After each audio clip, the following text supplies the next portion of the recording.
এই যে শুনছেন, শুনুন, এখনই সাবধান না হলে খুব বড় কিন্তু ক্ষতি হয়ে যাবে ওদের, সেই সঙ্গে আমাদেরও। শুনুন তাহলে কেন কথাটা বলছি, এটা একটু মন দিয়ে শোনার চেষ্টা করবেন। শিশুটির হাতে মোবাইল, মোবাইলের স্ক্রিনে রিলস, অন্তহীন অর্থহীন, শালীন অশালীন, ভেদাভেদ জ্ঞানহীন রিলস। শিশুটি দেখেই যাচ্ছে, টানা দেখেই যাচ্ছে, নড়া নেই, চড়া নেই, মাথা খাটানো নেই। আগে শিশুরা কার্টুন শো দেখতো মিনিট কুড়ির, অতক্ষণ মনোযোগ ধরে রাখার ব্যাপারও নেই এতে। মিনিট দুয়েকের রিল, তারপরেই চলছে তারপরেরটা তারপরেরটা তারপরেরটা। শিশু কিন্তু কাউকে বিরক্ত করে না, চেঁচামেচি করে না, ঘরদোর নোংরা করে না। ভালো ব্যবস্থা, খুব ভালো ব্যবস্থা, তাই না? খুব সুবিধে হয়ে গেছে বাবা মাদের, কেন শিশুটি কাউকে আর বিরক্ত করছে না।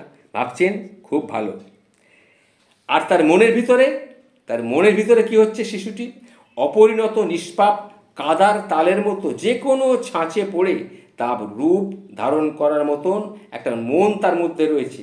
কি ঢুকছে পরপর পরপর পরপর? একটু কোনো সুস্থ চিন্তা, একটু কোনো শোভন বিনোদন। কি মনে হচ্ছে আপনার? দয়া করে আপনার পরিবারের ক্ষুদে সদস্যটির হাত থেকে মোবাইলটি নিয়ে একটি বই ধরান। হ্যাঁ, মানছি এখনই বই পড়তে হয়তো সে পারবে না, কিন্তু আপনি ব্যস্ত, সত্যিই ব্যস্ত, সেটাও আমি জানি। আচ্ছা, না হয় ছবিই দেখুক খানিকক্ষণ, যখন সময় হবে তখন পড়তে পারবে, তখন সে পড়বে। ছিঁড়ে ফেলবে, নষ্ট করবে, এদিকে যে মনের, এটা জানি সে ছিঁড়ে ফেলবে, নষ্ট করবে, কিন্তু এদিকে যে মনের সুকোমল বৃত্তিগুলো নষ্ট হয়ে যাচ্ছে, সেগুলোর কি হবে সেটা কি ভেবেছেন? আচ্ছা বেশ, বই না হয় নাই দিলেন, সাদা কাগজ আর রং পেন্সিল দিন, একটু হিজিবিজি কাটুক।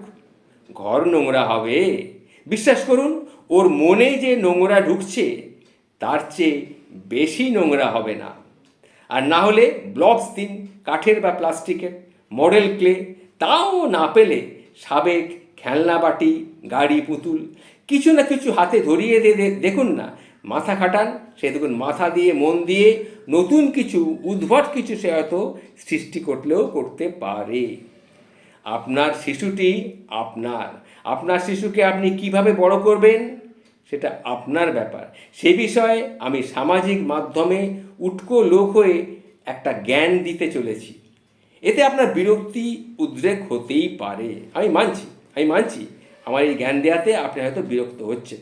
আসলে 4 বছরের কন্যা আয়নার সামনে নানা অঙ্গভঙ্গি সহকারে বলছে, এটা দেখেই আমার কথাটা মনে পড়েছিল।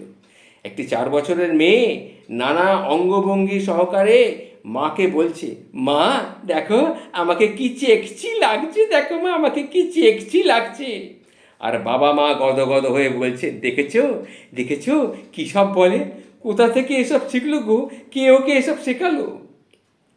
আসলে সদ্য দেখা এই দৃশ্য আমি দেখেছি, এটাই আমাকে ভয় পাইয়ে দিয়েছে।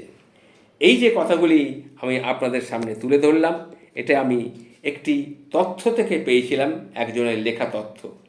সেই লেখকের নাম হচ্ছে অনিন্দিতা চৌধুরী, তাকে আমি স্যালুট জানাচ্ছি। ভালো থাকবেন।